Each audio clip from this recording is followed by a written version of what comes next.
Vous écoutez une fiction audio. Pour une plus grande immersion, nous vous conseillons de fermer les yeux et de laisser votre imagination projeter les images sur vos paupières closes.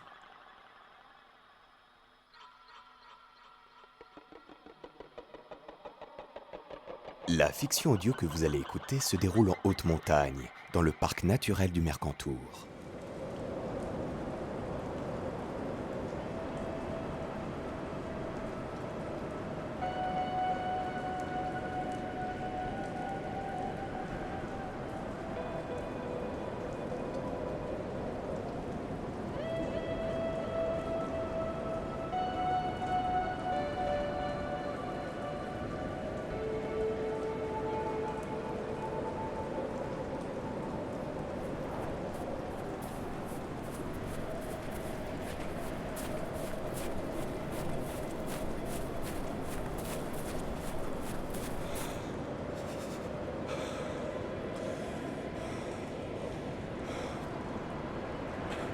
C'est bon.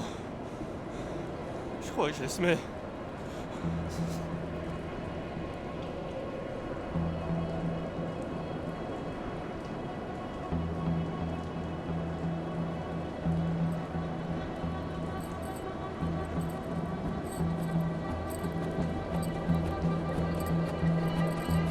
Mais bordel! Qu'est-ce que vous voulez à la fin? Ah! Lâchez-moi! Non! Pitié!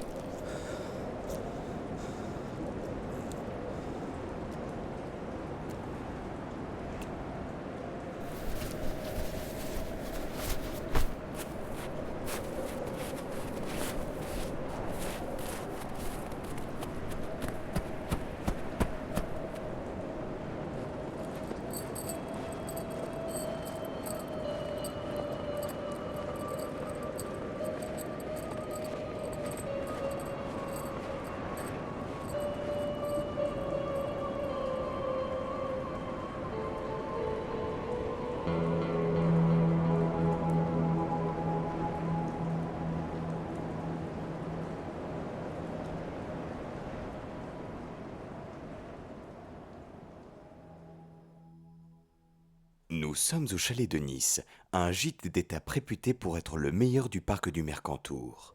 Il fait nuit, et malgré le froid de l'hiver, une femme est assise à une table en terrasse et boit un chocolat chaud. Quelque chose arrive derrière elle.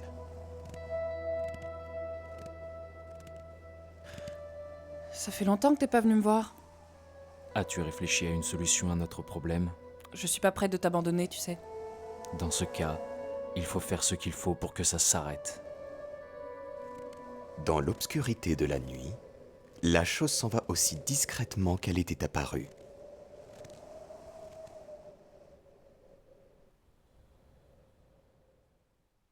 Un grand soleil éclaire le chalet de Nice et sa terrasse, offrant une parfaite vue sur le chemin qui fait le tour du lac en contrebas. Dehors, une femme est confortablement installée. Elle boit un sirop. Malgré le soleil, elle porte des habits chauds. Tout autour du chalet, le décor est recouvert d'une épaisse couche de neige poudreuse, fraîche de la nuit. Tout est paisible et rien ne bouge, comme si le temps se stoppait, ici.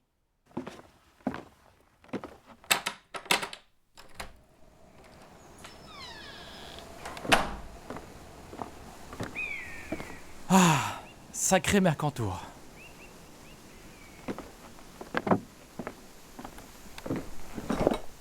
Bon, Gaël, j'y vais. Ne vous inquiétez pas si je ne suis pas rentré ce soir. Je risque de passer la nuit là-haut. Où allez-vous? Je dois vérifier les charpentes métalliques du refuge du Mont Colomb. Ça fait longtemps que l'équipe de réparation n'y est pas allée. Bien. Et faites attention à vous et restez bien sur la piste. Ne vous en faites pas, Gaël. Je connais bien la montagne et ses pièges.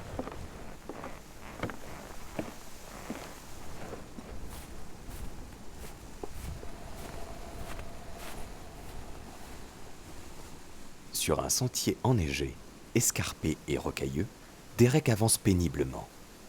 Il fait une pause pour boire quelques gorgées d'eau, souffle un peu, puis reprend son ascension.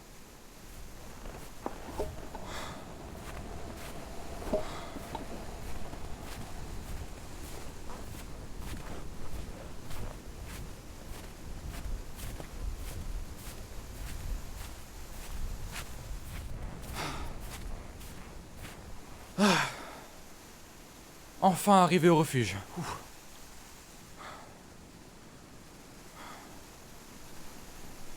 Allez, on entre.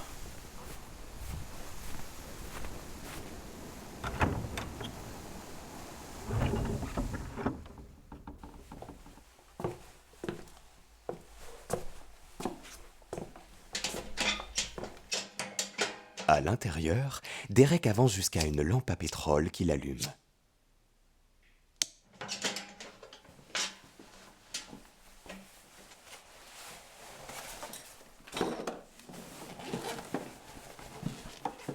Il pose son sac et sort quelques outils et des écrous.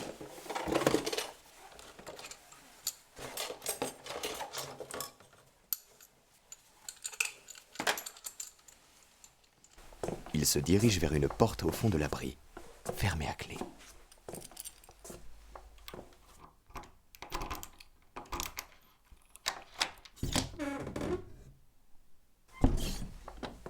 Bon alors, qu'est-ce qu'elles ont ces poutres métalliques?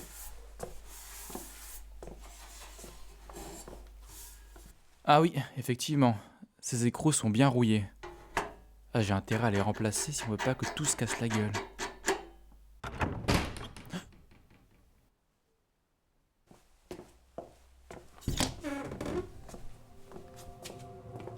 Personne.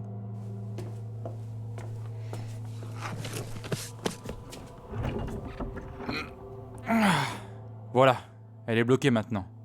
Allez, au boulot.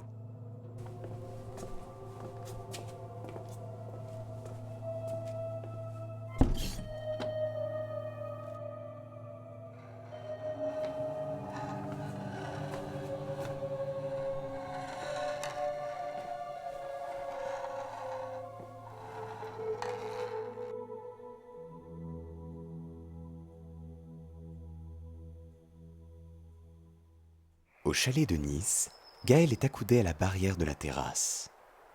Elle observe le lac. J'ai beau retourner le problème dans tous les sens, je ne vois pas d'autre solution.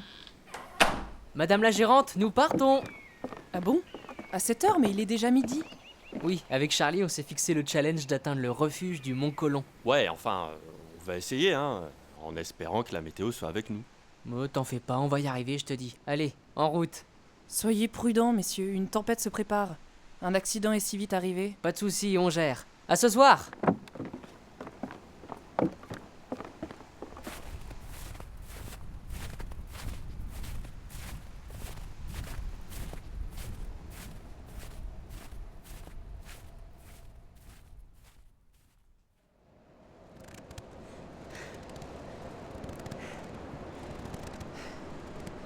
Regarde Charlie. On arrive à destination. Il était temps. Je commençais à en avoir marre de marcher.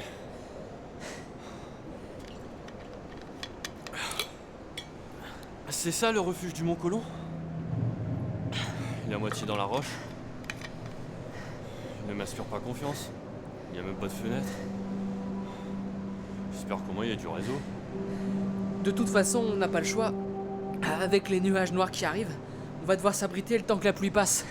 Allez, entrons.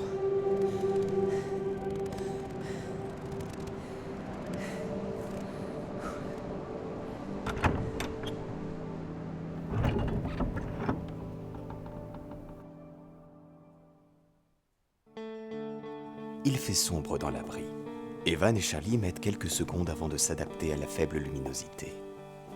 À l'intérieur, un demi-tronc sert de table et quelques rondins sont disposés autour. Il y a une échelle qui monte vers une mezzanine.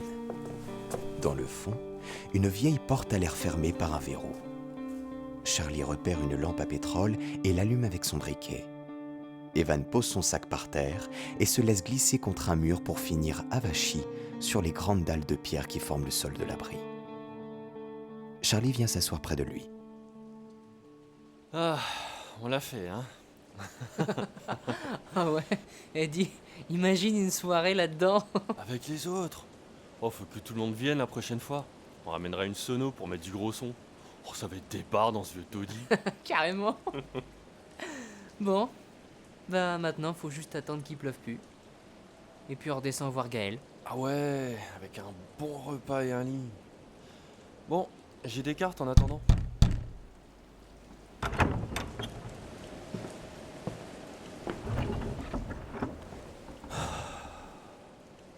Bonjour. Désolé de faire irruption ici. Mais il commence à faire moche dehors. Je ne pensais pas trouver du monde. Ah bah, comme nous. Vous restez jusqu'à ce que ça s'arrête? C'est ça. Un silence s'installe quelques instants. Tous les trois sont un peu gênés. Basile va s'installer plus loin. Son sac semble particulièrement lourd. Au fait, on m'appelle Basile. Et vous? Moi c'est Charlie et lui c'est Evan. Si vous voulez, on allait jouer aux cartes. Au chalet de Nice, Gaël regarde calmement les éléments se déchaîner à travers la fenêtre du salon. Plus loin, dans la cuisine, une marmite mijote sur le feu et des légumes coupés sont disposés sur le plan de travail. Maxime, un secouriste chevronné et habitué du gîte, prépare à manger. Il ne remarque pas la silhouette qui arrive dans son dos. Celle-ci s'empare d'un couteau et s'approche. Ah, c'est gentil de venir m'aider. J'ai un peu de temps à tuer. Dis-moi si je me trompe, mais tu sens pas dans ton assiette. Le réparateur et les 2 jeunes ne sont pas rentrés du Mont-Colomb. C'est bizarre. T'as peur que ça fasse comme la dernière fois? Peut-être pire. Bon, tes intuitions se sont toujours avérées. On va pas prendre de risques. J'y vais. Non. Il faut que quelqu'un reste pour garder le refuge. Et si ce que je pressens est vrai, alors je suis la seule à pouvoir me rendre là-haut sans risque.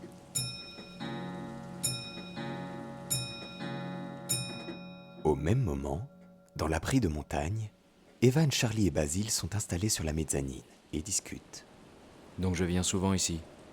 Mais j'ai pas l'habitude d'y rencontrer des gens. Parfois on a le réparateur qui travaille pour le parc, mais ça reste anecdotique. Personne ne vient jamais au Mont-Colomb? C'est pas vraiment la destination rêvée. Et puis il faut connaître. Le temps est toujours aussi mauvais ici. En montagne? Souvent oui. Mais depuis quelques années ça devient vraiment violent. L'hiver n'est plus comme avant. Et comme t'en parles, on dirait que tu l'as vécu il y a super longtemps. T'es pas si vieux que ça quand même. On se trompe souvent sur mon âge. Mais tu sais, rien que 10 ans en arrière, c'était beaucoup moins violent. Ah ouais? C'est flippant. C'est sûr. Mais vous ne comprenez pas la limite de la nature. Vous essayez toujours d'aller plus haut. Regarde, rien que là où on se trouve, ça ne devrait pas exister. Pourquoi vouloir absolument venir ici et troubler le calme? Intrigué par la porte du fond de l'abri, Charlie se lève et descend l'échelle. Il y a comme une drôle d'odeur. Si on y réfléchit bien, l'homme n'a rien à faire ici. C'est juste pour nourrir son ego, se dire qu'on a dompté la nature. On devrait être puni pour ça. Tiens, le verrou n'est pas fermé. Oh, ça empeste! Où est la lumière? Ah, ici. Oh putain! Le cadavre! Putain, bordel, le corps est complètement déchiqueté. Oh, il a un piolet enfoncé dans la tête. Oh putain, faut pas rester ici. Merde! Charlie? Qu'est-ce que tu branles? Là, là. Quoi? Evan descend précipitamment l'échelle et court vers la salle du fond. Qu'est-ce que t'as foutu, Charlie? Merde. Mais c'est le réparateur dont parlait Basile. Basile! Viens voir, vite! Non, attends.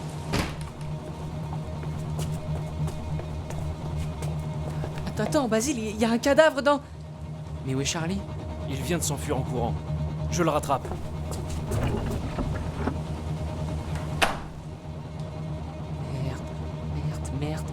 Merde, fais chier.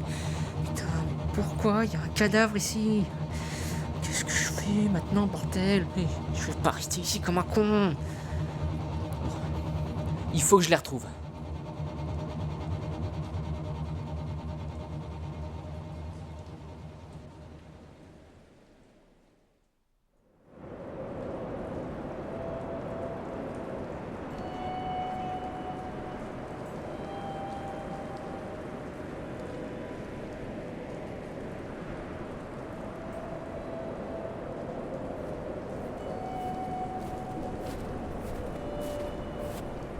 Charlie! Charlie! Charlie! Qui va là? Ce n'est que moi. Viens, il faut qu'on rentre. On va pas s'en sortir sinon. Non mais ça va pas.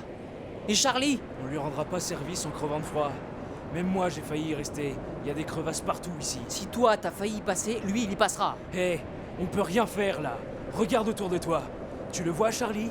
Pas moi non plus. Allez, viens. Il faut rentrer maintenant.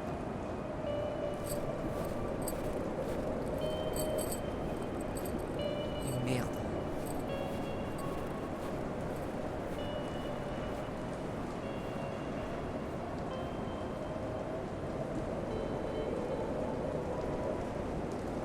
Gaëlle progresse péniblement dans le blizzard. Dans l'urgence, elle est partie avec le strict minimum en matériel. J'espère qu'ils ont pu s'abriter. Aïe! Merde! Un piolet? Il est taché de sang? Oh non, non, Basile, qu'est-ce que t'as fait? Eh oh! Y'a quelqu'un? Evan! Derek! Il y a quelque chose d'enterré là-bas.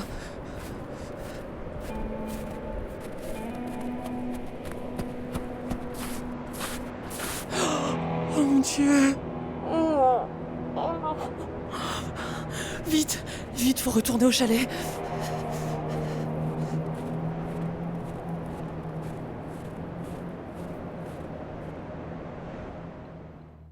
Au refuge, Evan est assis sur un rondin.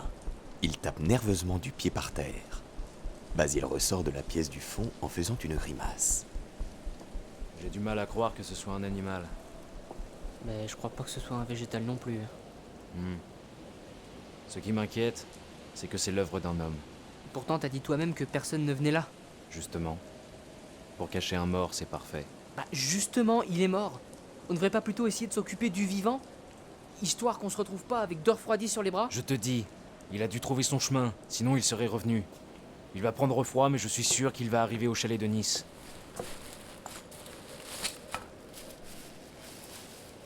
Basile sort de son sac un piolet, une grande bâche et une corde, puis retourne dans la pièce du fond.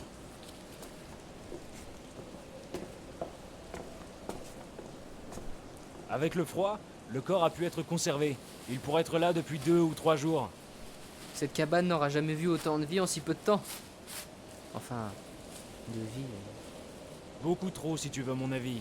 Eh, ça va. Lui, il a été puni comme tu le voulais. Non, pas exactement. Qui a pu faire ça? Quelqu'un qui connaît le coin, ça fait pas grand monde. Au fait, qu'est-ce qu'il trimballe, Basile, dans son sac?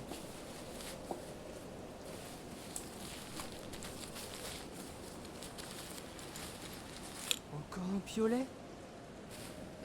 Oui, je pense qu'il y a très peu de personnes qui connaissent ce coin. À part Gaël en bas et moi, j'en connais pas d'autres. Mais il y en a peut-être. Oui, sûrement. Evan se saisit du piolet et va se plaquer contre le mur à côté de la porte, prêt à frapper.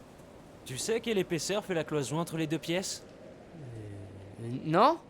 Enfin, ça m'a pas l'air très large. Exactement! Oh, ma jambe!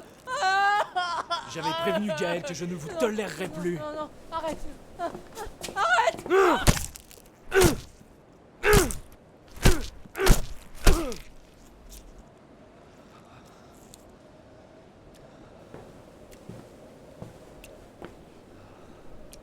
Gaël, pourquoi tu les laisses encore venir?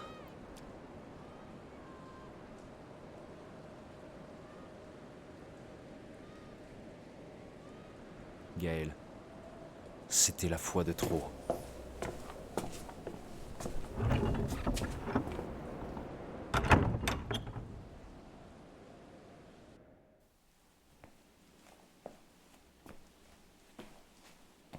Maxime fait les 100 pas dans le gîte. Il observe par la fenêtre la tempête qui se calme. Malgré l'obscurité naissante, il distingue encore la forme du lac dans le lointain.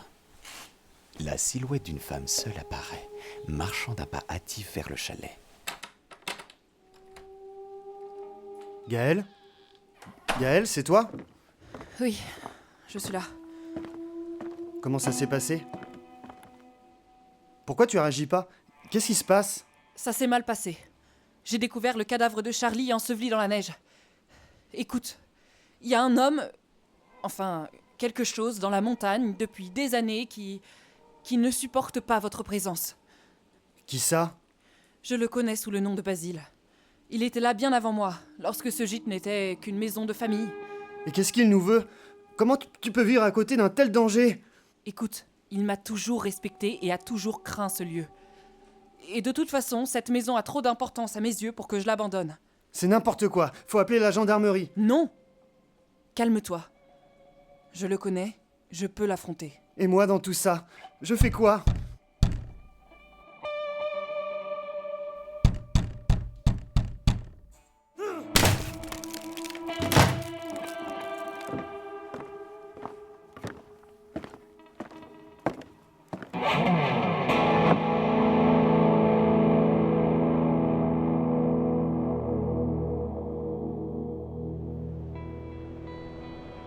C'était la fiction audio La chaleur de l'endroit.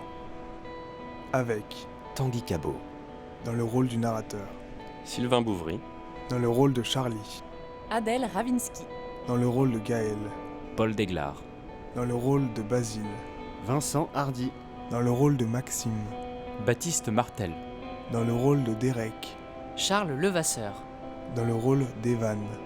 Scénario Martin Sanchez et Baptiste Martel. Réalisation, montage sonore et musique Baptiste Martel.